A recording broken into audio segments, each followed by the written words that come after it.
cumplen, como decíamos ahorita, 178 años de la independencia, de la proclamación de la independencia de la República, que algunos llaman separación de Haití.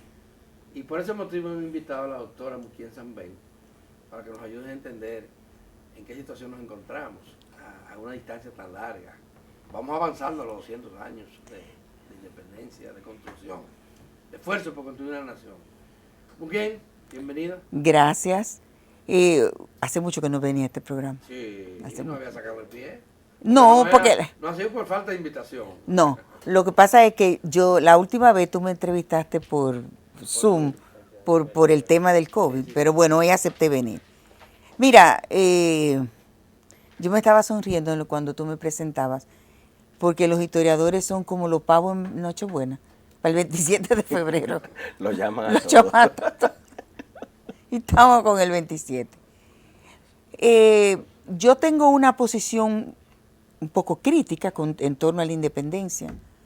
Yo sostengo la tesis de Pedro Enrique Sureña, que él habla de que la independencia nacional no fue el 27 de febrero, fue un proceso que comenzó en 1838 con la fundación de la Trinitaria y culmina en 1874, cuando el proyecto anexionista se borra de la faz del escenario político dominicano, cuando se rompe el convenio de arrendamiento de la península y bahía de Samaná al fracasar la anexión a Estados Unidos. Entonces, ese proceso tiene hitos.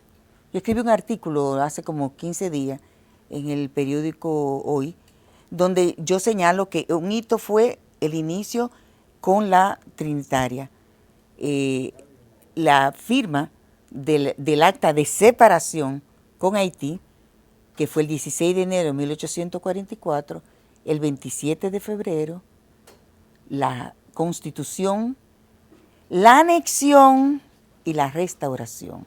Y posteriormente, fíjense que con la restauración, que fue un movimiento de los liberales, no se logra ni un Estado democrático, sino la vuelta al poder de los conservadores y el intento de Báez de anexar el país a Estados Unidos.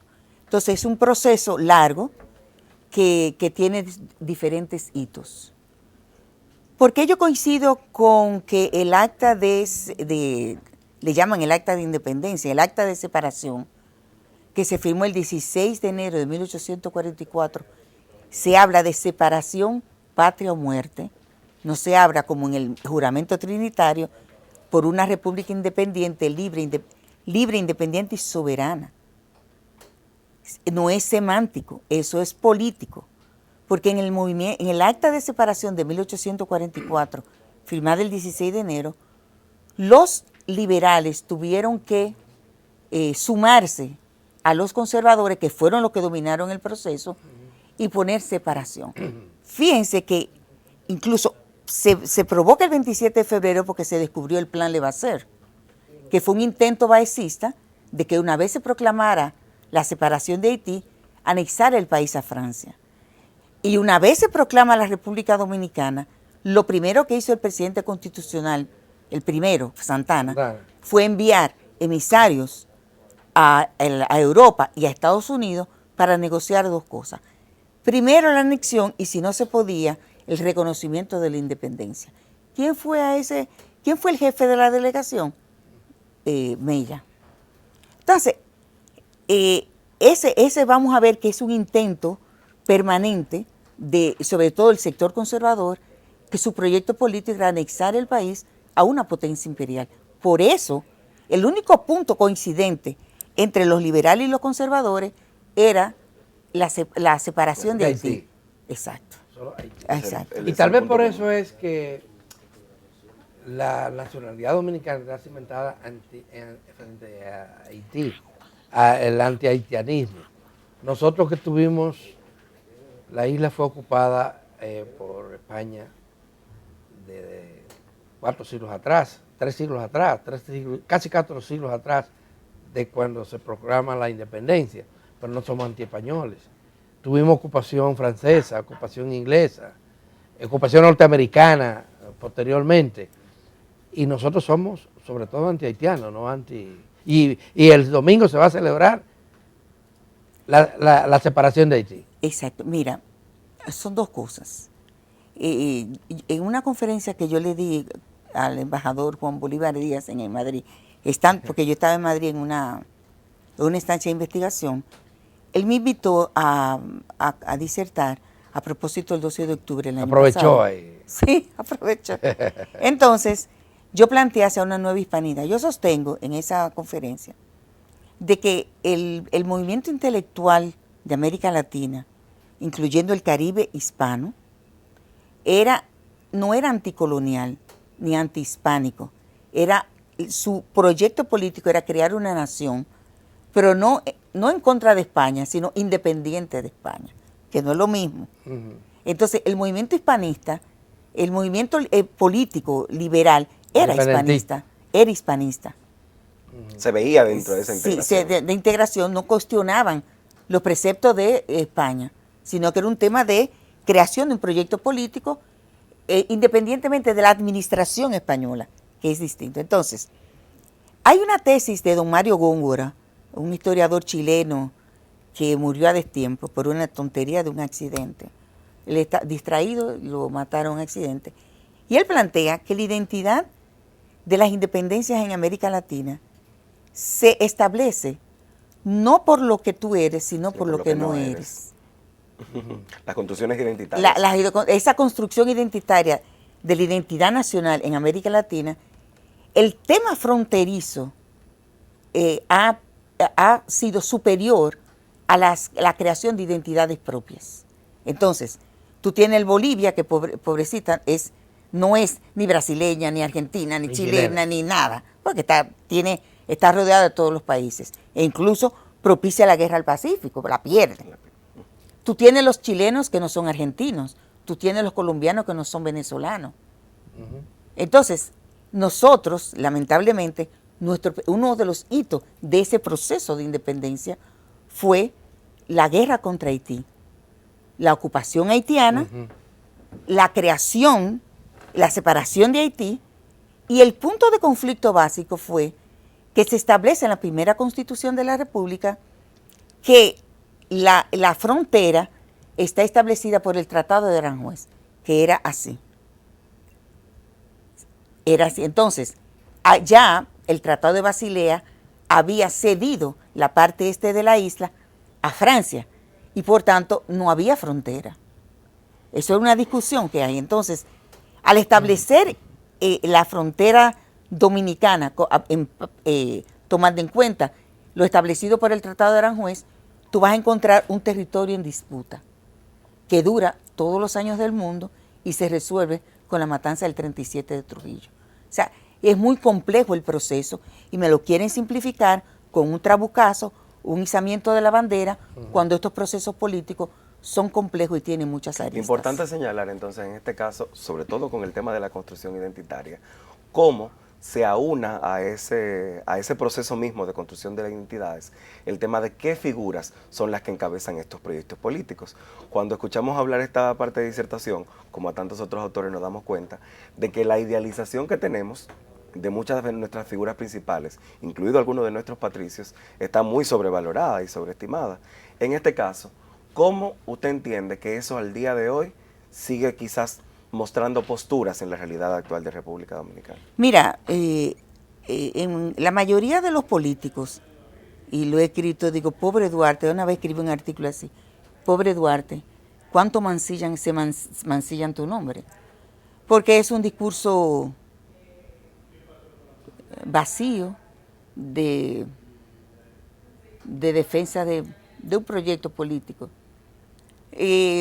Uno de los problemas que tenemos es que no presentamos una historia crítica desde la escuela, por una razón, por falta de profesores bien formados y porque también hay una línea oficial de no enseñar una historia crítica.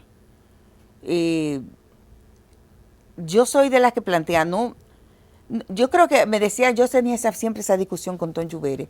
Yo le decía a Tom, pero ¿por qué tener una tríada de padres de la patria cuando tanto Mella como Báez, aunque dicen Báez se inmola durante la Guerra de Restauración con su fusilamiento en el Cercado, pero tanto él como Mella tuvieron grandes errores políticos, aunque fueron los que acompañaron a Duarte en el proceso. Duarte, que era el más puro de todos, lo dejan en el exilio, incluso sus propios consocios, como él le llamaba, sus consocios, eso era una frase que se usaba mucho en el siglo XIX, lo abandonan en la Guerra Restauradora. Pero si tú te pones a ver el pensamiento duartiano, es un pensamiento demasiado avanzado para su época.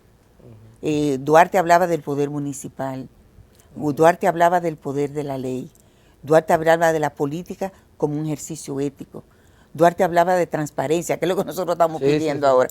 Duarte rendía cuentas. O sea, Duarte representaba lo más puro del liberalismo romántico. Y los demás lo trataron como pariguayo. Como pariguayo, así mismo. Esa palabra no existía en ese siglo, pero sí, lo trataban como eso. Y vamos a ver que Duarte regresa después de proclamada la independencia y se ve aislado. Y toma la decisión de irse al Cibao para tratar de crear un movimiento en contra de Santana. Pero y lo mandan Cibao, al exilio. Exactamente, lo mandan al exilio. Pero sin embargo, su propuesta de constitución fue muy avanzada. Ya. Fue muy avanzada. Hoy aparece un análisis en uno de los diarios nacionales que señalan que los gobiernos que hemos tenido desde la independencia hasta ahora, ninguno ha asumido la propuesta programática de nación de Juan Pablo Duarte. ¿Qué tal? Sí, yo estoy de acuerdo. Duarte, yo hablo en mi libro de Espaillat de los Quijotes humanos, y Duarte yo le llamo un Quijote humano, lo mismo que Espaillat. Y eso, que yo, aunque escribí un libro sobre Espaillat y lo defiendo como su valor ético, entiendo que Espaillat era un racista. No que entiendo, esa era su propuesta. En el caso de Duarte, abrazó el liberalismo romántico. Yo escribí un artículo para Clio. Y no fue racista. No, al contrario. Al contrario. Porque la declaración de la Trinitaria, y no era antihaitiano. No era antihaitiano. Él decía, si ellos tuvieron el derecho a una independencia, nosotros también tenemos el derecho a una independencia. O sea, yo lo admiro, pero si ellos tienen el derecho, yo también. Claro. O sea, pero no era una propuesta antihaitiana como utilizaron los conservadores, como por ejemplo Duarte y muchos de los líderes políticos, de utilizar el elemento antihaitiano como un motivo de unificación nacional. Entonces, eso, Duarte para mí es de los políticos con más visión, bueno, era un idealista, pero con una visión muy avanzada para la época, porque abrazó realmente y sinceramente los postulados liberales. Tanto así que cuando le dan la espalda en el movimiento restaurador, él se va a Venezuela, regresa, y se va a la selva por 15 años y desaparece. Sí, se aísla. Se aísla. Definitivamente. Porque a él, y ahí parafraseo una carta de Ulises Francisco Espaillat, a él le enterraron sus ilusiones. Ya. La situación nuestra en términos democráticos, el país ha ido construyendo poco a poco un sistema democrático, pero hay déficits enormes todavía en ese proceso. Hemos ido creciendo. Por ejemplo, Duarte hablaba del respeto a la ley, del respeto a la ley de leyes, la Constitución. Durante mucho tiempo fue un pedazo de papel, pero en los últimos años hemos ido fortaleciendo de la democracia. Yo creo que hemos ido creciendo y yo creo que nos queda mucho todavía por fortalecer y construir, pero no es lo mismo. Tú y yo que hemos vivido varias generaciones y hemos visto la diferencia. Todavía existe el clientelismo. El clientelismo es una herencia política y en gran dimensión, desde el siglo XIX, que es difícil sacar, romperla. El autoritarismo aparece. El autoritarismo está en la cultura, incluso en el machismo. El machismo es un rezago o una expresión de la cultura autoritaria. O sea, el autoritarismo sigue presente, pero ya no es lo mismo. Yo no creo que nadie aquí quiera un Trujillo, aunque Trujillo haya construido la infraestructura de los países. Yo no creo que nadie quiera aquí un Balaguer de los 12 años, donde se reprimía a los que tenían posiciones diferentes. ¿Cuáles son nuestros retos? Los retos democrática, de la actual democracia. Y de la construcción. Yo creo que crear un Congreso independiente que sea un contrapeso del Ejecutivo, porque todavía tenemos un sistema presidencialista. Ese es uno. Otro reto importante es fortalecer la justicia para que sea verdaderamente independiente. Y aunque tenemos un ministerio público independiente, y lo ha demostrado. En la práctica. Pero legalmente no lo exactamente.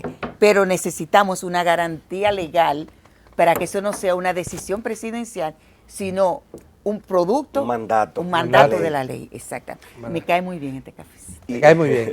Hay un tema recurrente en la sociedad dominicana, como que nosotros avanzamos un poquito y luego retrocedemos. Se habla de la justicia. La justicia es una tarea pendiente, una nueva reforma que no se limite solo a independizar el Ministerio Público, sino también la lentitud, falta mucho en la justicia. Y el mismo Ministerio Público en los pueblos sigue dependiendo mucho del liderazgo político de ahí. Sí, claro. Lo que tenemos es un Ministerio Público independiente en la cabeza, pero hay una estructura hacia abajo que todavía tiene los vicios. Eso es parte de construir una nueva cultura, porque no es fácil tú borrar una historia tan larga de irrespeto a las leyes, de autoritarismo y de incidencia de lo político en todas las estructuras, no de lo político, no, del caudillo del lugar. Sí. Que lo dirige todo. Que lo dirige todo. Una cosa que no podemos dejar de ver, lamentablemente el tiempo se nos ha acabado, pero no me gustaría que usted se fuera sin eso. ¿Cómo es posible refundar la República, que creo que sigue siendo? A mí no me gusta. Bueno, o cómo se puede cambiar y transformar desde la perspectiva de la historia el curso que hasta ahora hemos llevado? Hacer lo que hemos estado haciendo. Cuando ocurrió lo de las elecciones en el año 2020, nos tiramos a la calle y se exigió unas nuevas elecciones. Yo estaba de lejito porque tú sabes que no me podía mezclar por mi tema asmático, pero yo apoyaba todo ese proceso y sobre todo lo que más me gustó que fueron los jóvenes, los líderes de ese movimiento. Los viejos estábamos apoyando. Lo que quiere decir que está cambiando. Sí, está cambiando el país. Como cambió con la Mancha Verde, como cambió con todo eso y con el 4%, que era el símbolo era amarillo, aunque el 4% no ha tenido los resultados esperados, pero eso es otra cosa. Eso invítame otro día para que hablemos de eso, pero eso es otra cosa. Sí, porque esa es otra especialidad de Muquien. Es otra cosa. Pero yo pienso que hemos avanzado y lo que hay que seguir es siendo veedores activos de la política criolla. No importa quién esté, sino decirlo con la responsabilidad y la independencia de siempre. No importa quién esté. Muquien, muchísimas gracias. De nada. Muchísimas gracias por haber venido. Esta mujer sabe demasiado y hay que conversar con ella para que el pueblo se nutra de su conocimiento. Así es. Vamos a hacer una pausa y cuando regresemos vamos a tener a Zabalas aquí, quien va a hablar también de independencia.